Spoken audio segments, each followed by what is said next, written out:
একবার আল্লাহর রাসূল সাল্লাল্লাহু আলাইহি ওয়াসাল্লামের কাছে এক যুবক এসে বলল, হে আল্লাহর রাসূল, আমাকে জিনার অনুমতি দিন। তখন উপস্থিত লোকেরা তাকে ধমকাতে শুরু করলো এবং বলল, তুমি কার সামনে এ কি বলছো, চুপ করো। তখন রাসূলুল্লাহ সাল্লাল্লাহু আলাইহি ওয়াসাল্লাম তাদের সবাইকে থামিয়ে দিয়ে বললেন, বৎস, কাছে এসো। সে রাসূল সাল্লাল্লাহু আলাইহি ওয়াসাল্লামের কাছে এসে বসল।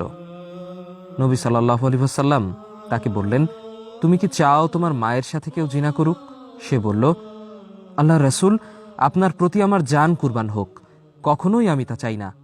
তখন রাসূলুল্লাহ সাল্লাল্লাহু আলাইহি ওয়াসাল্লাম বললেন, কেউই তার মায়ের জন্য তা পছন্দ করে না।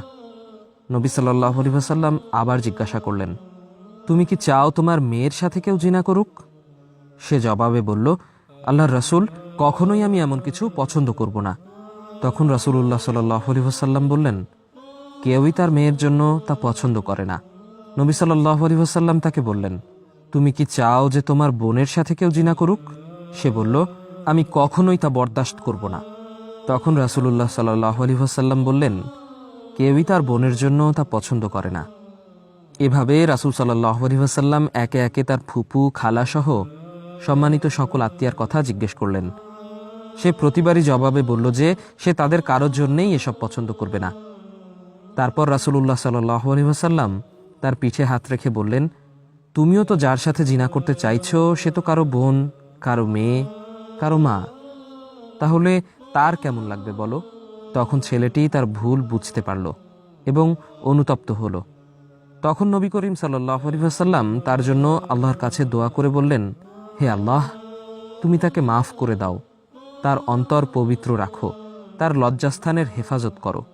সাহাবী বলেন, এরপর থেকে ওই যুবক কোনোদিন অন্যায়ের দিকে পা বাড়ায়নি।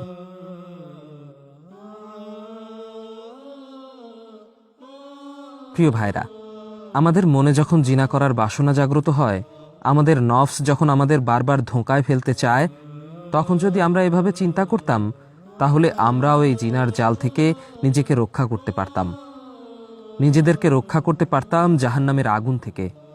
কেননা রাসূল সাল্লাল্লাহু আলাইহি ওয়াসাল্লাম জিনার শাস্তির কথা বলতে গিয়ে বলেন, আমি স্বপ্নে একটি চুলা দেখতে পেলাম, যার উপরের অংশ ছিল চাপা আর নিচের অংশ ছিল প্রশস্ত, আর সেখানে ছিল উত্তপ্ত আগুন। ভিতরে নারী পুরুষেরা চিৎকার করছিল। আগুনের শিখা উপরে আসলে তারা উপরে উঠছে, আবার আগুন স্তিমিত হলে তারা নিচে যাচ্ছে।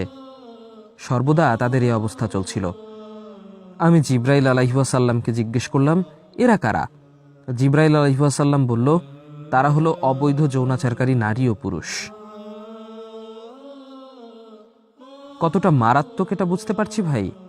তাই এই আগুন থেকে নিজে বাঁচুন, প্রিয়জনকে বাঁচান।